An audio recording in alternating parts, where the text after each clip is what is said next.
So we're going to do our fracturing here at the origin. It'll make a lot of things easier because we can use the x-axis and z-axis and y-axis, you know, and stuff that happens at the origin happens to be right where the rotor shaft is and blah, blah, blah. So we'll do lots of things there, but, you know, when we actually sim, it's going to be somewhere else.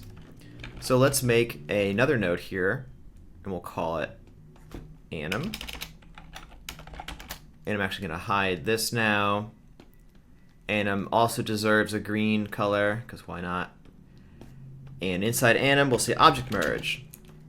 And object merge is going to point to the fracture. Well, we actually want to have an output null here. Now, right now, we've got this output right here, right after the alembic. And remember this moment.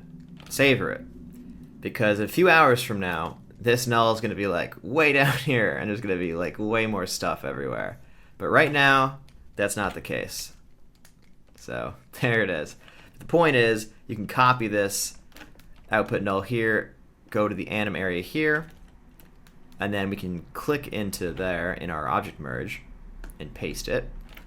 So that was pointing to that. There it is. And that's pretty much it. Well, I'll put a null. We're going to need to grab this also eventually. But so what do we really do? Not much yet. It's still in the same position. The point of this is, though, is that now we can fracture at the origin, but then we can move this somewhere else.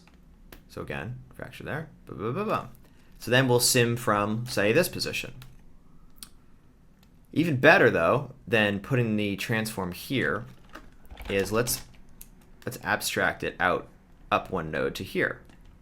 So I'm going to say cool position, and I can say maybe I want to, you know, move it up, and I want to, like, you know, rotate it in some manner. We'll figure this out in a minute. But so I have some position. Now I can disconnect it if I want to. I could have a different position. I could have something else entirely.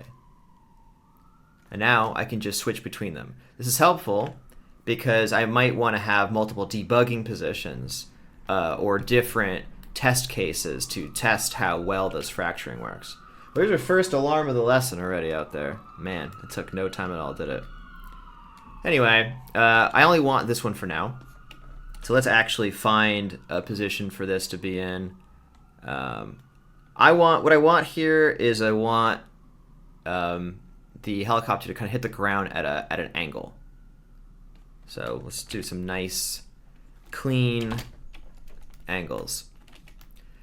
Meaning, I don't want the helicopter to come straight down in a straight line. That's not really interesting. Certainly don't want to like belly flop in its original, you know, flat to the ground look. I want it to kind of hit it on a corner, because then we'll see like a compression, and then like it'll maybe bounce back a little bit. It'll just be more interesting like this.